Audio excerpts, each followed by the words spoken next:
Hello, I'm Val Smith.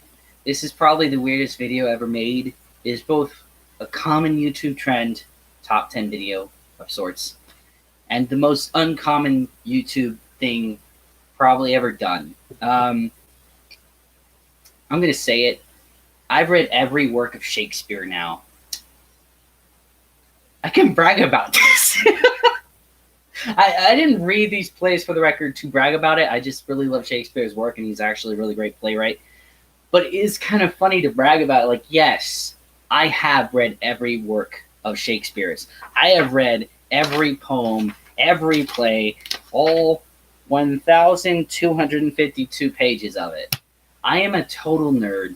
I apologize for that, but I do genuinely, I do love Shakespeare's work. And I felt like, to do something to sort of celebrate this weird occasion that just happens to be on Easter, which is kind of fitting in a weird way. I do a top 10 video of underrated Shakespeare plays because these plays you've never heard of in your entire life, and they're probably never going to get performed in your entire life. So, might as well talk about them. Oh, where should I start? Let's talk about the funnest one. The most bombastic, overtly violent, absurdist, Titus Andronicus. This is the story where people's limbs get cut off all the time, and a mother actually eats their own children. It is beautiful. I love this play. This play doesn't get played enough. Yes, I suppose you could argue there's some, as you would call it, offensive stuff in it in today's world, but Titus Andronicus, I think everyone's missed what Titus Andronicus really is. And before you say anything, I know this was written as a Jacobean play, and the Jacobean play method thing, Jacobean, however the hell you say it, but that doesn't change the fact that Titus Andronicus is essentially an accidental black comedy. This is Shakespeare's black comedy that's so over the top. There's only one way to truly play it, with full camp. This is a play you could totally, fully, completely camp the fuck out of it, and it works. It's so fun. There's so much. Just read the play or watch one of the few adaptations of it. There's a movie of it that looks pretty good. It's fun. It's just, I love that play. Okay. Oh man.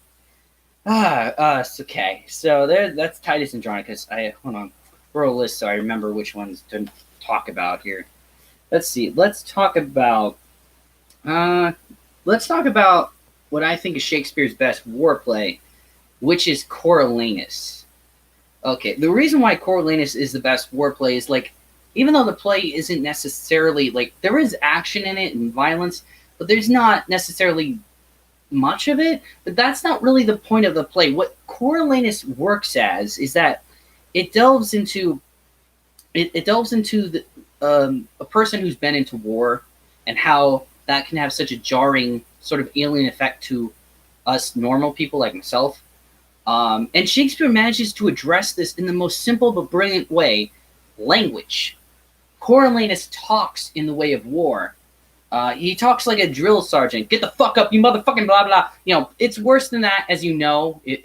People would know that live in that. But it's the sort of language that Coriolanus has. He talks like a drill sergeant.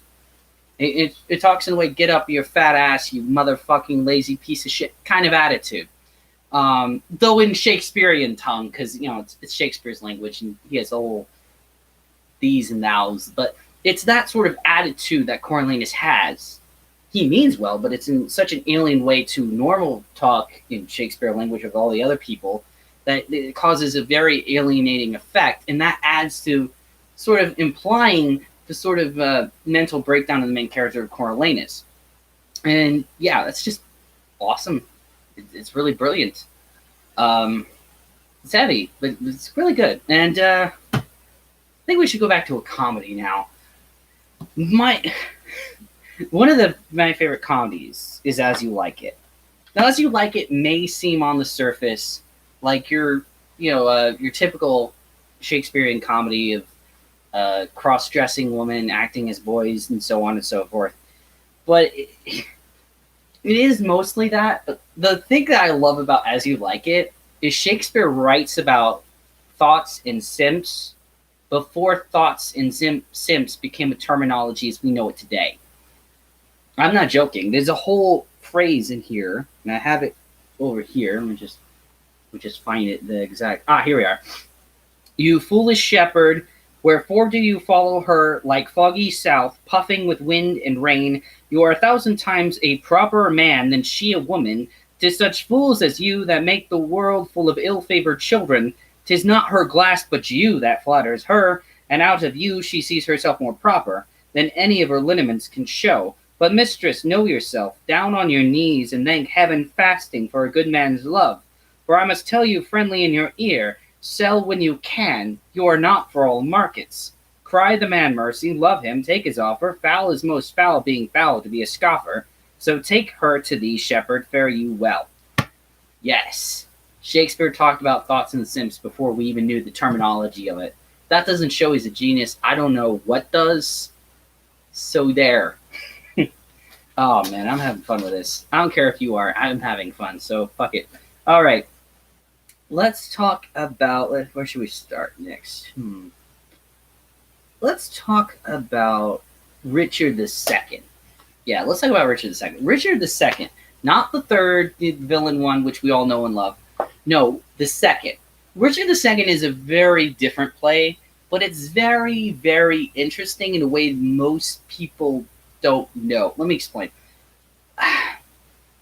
We know of revolutions being a semi-modern-ish term, started with the American Revolution and so forth, but there are aspects of revolution that existed before it, for the American Revolution. And basically, Shakespeare wrote a play about one of those incidences, and that's Richard II. Richard II fucked up hard. He had some stupid feud with some foreign nation, wasted a ton of his money and the majority of his people dealing with shit abroad that he didn't have to get involved in. And the people in his own country were fed up with his shit, so they got rid of him. No, seriously, they actually get rid of him in the play. Now, this is incredible, because even if the history is fictitious, because it is Shakespeare we're talking about, I know it's fiction, in a sense. But he's writing about a sort of sub-revolution during a time where there's an actual king beneath him. That's something that's not talked about. That kind of changes your perspective on things, really.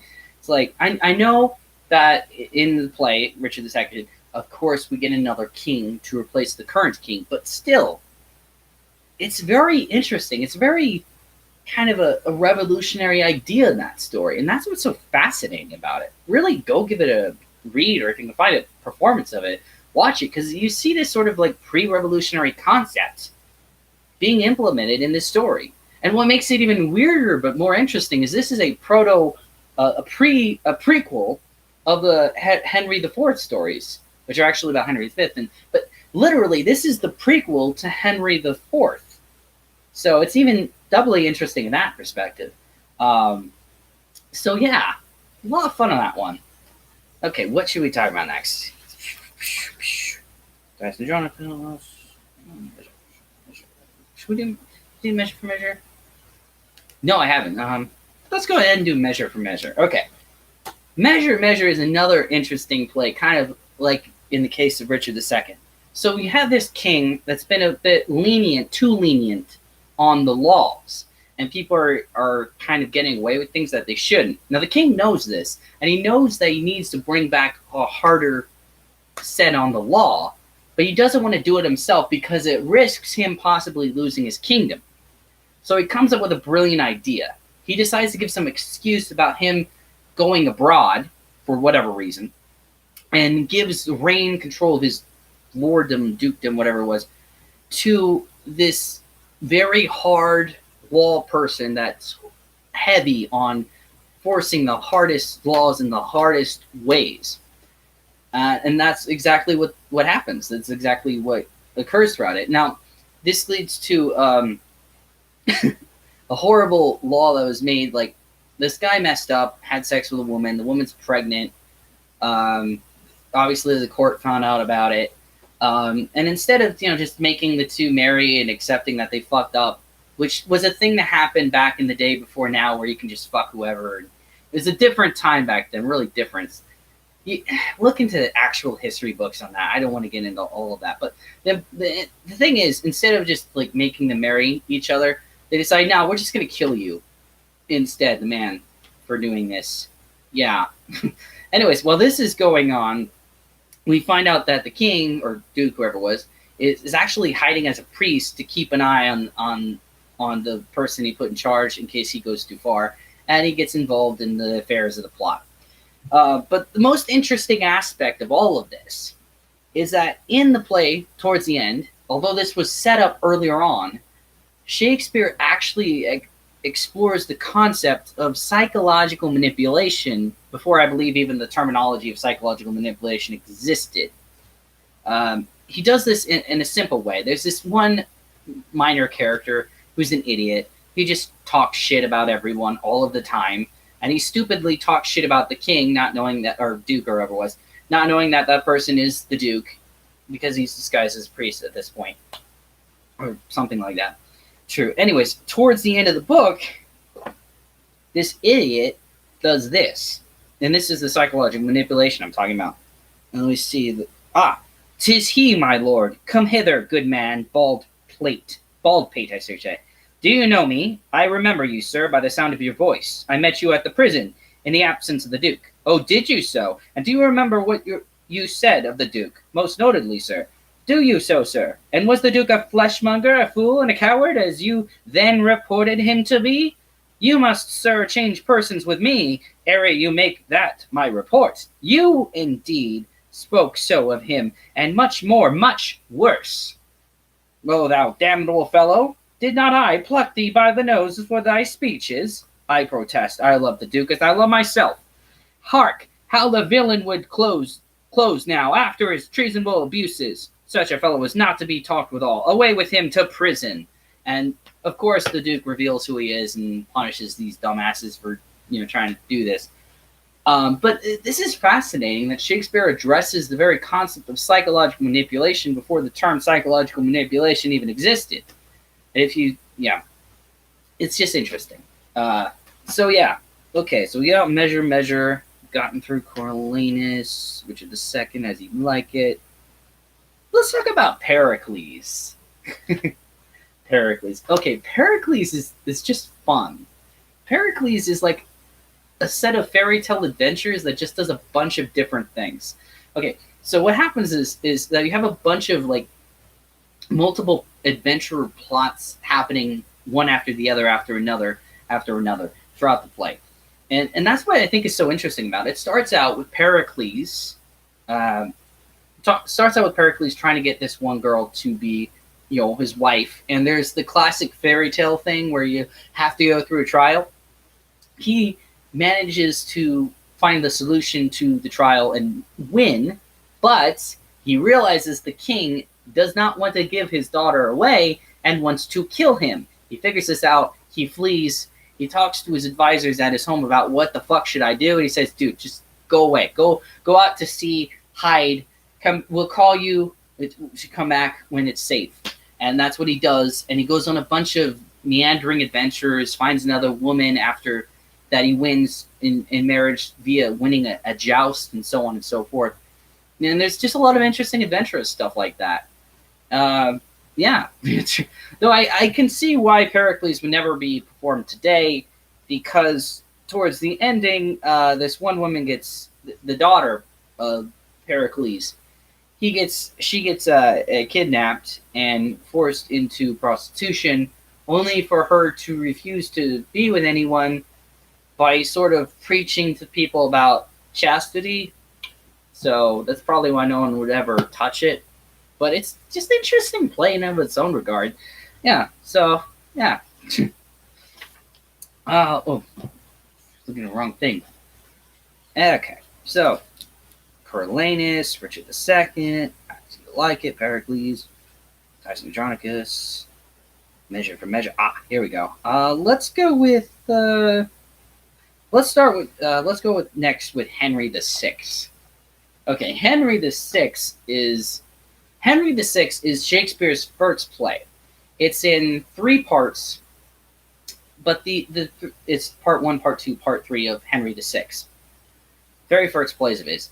The thing is, the first play has really nothing to do with Henry the Sixth. The first play is really mostly about Joan of Arc and Tables and the fight for France.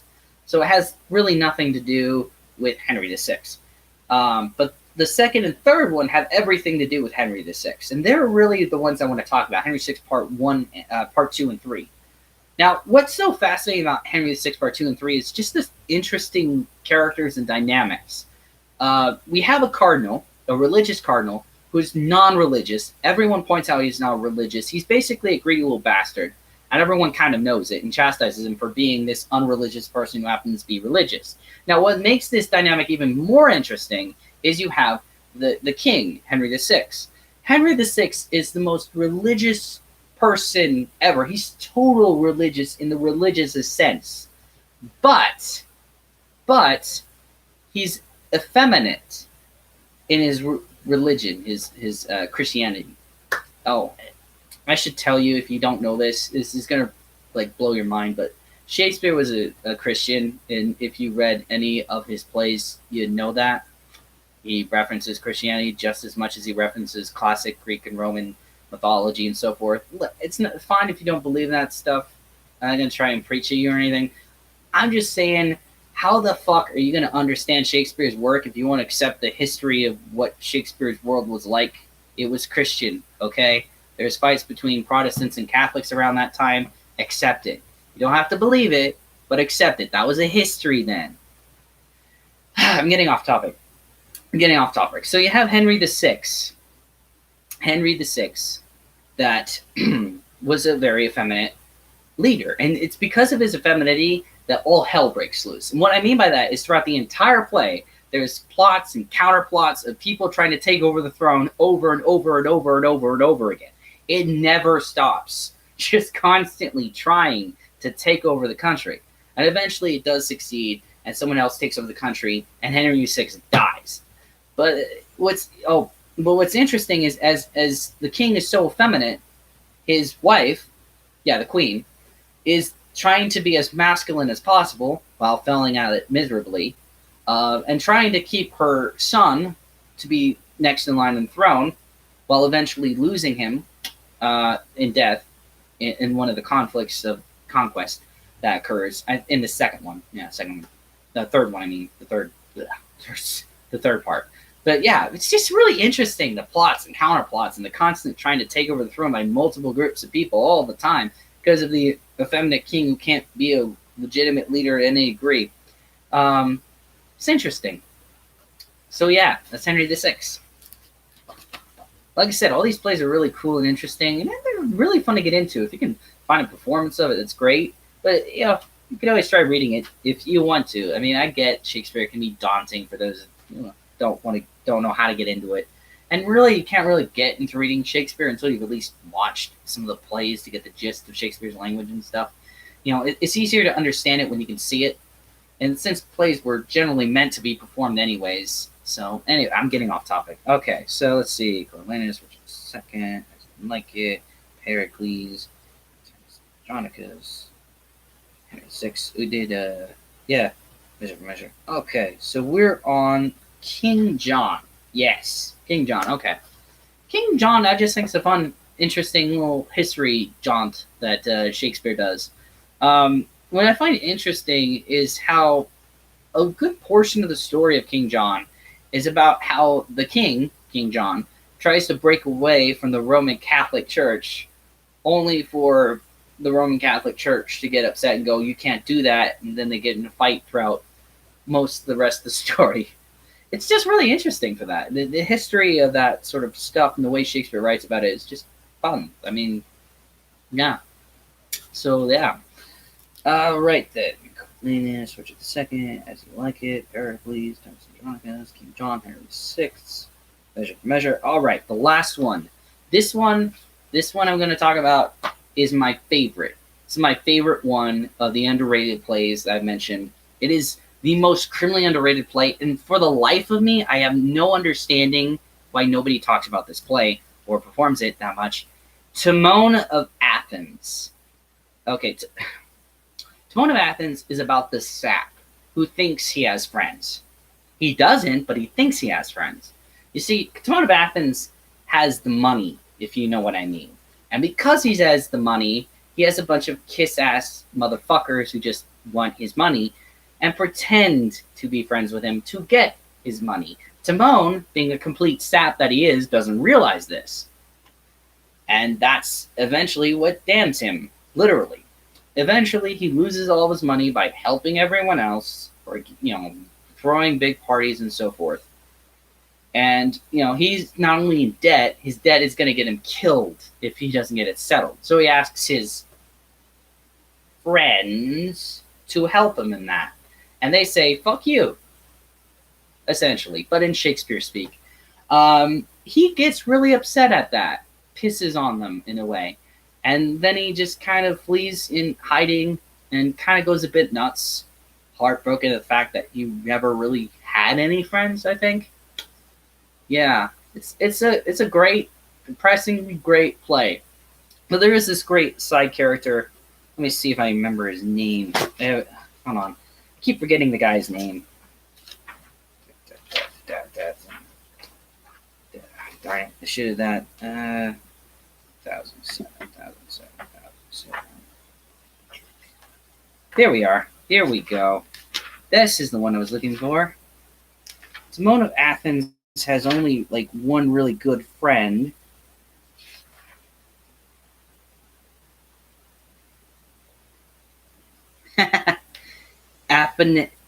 Aponatus? Is that how I pronounce it? This guy's just fun. Aponatus is fun. Aponatus is great because he just shits on everyone.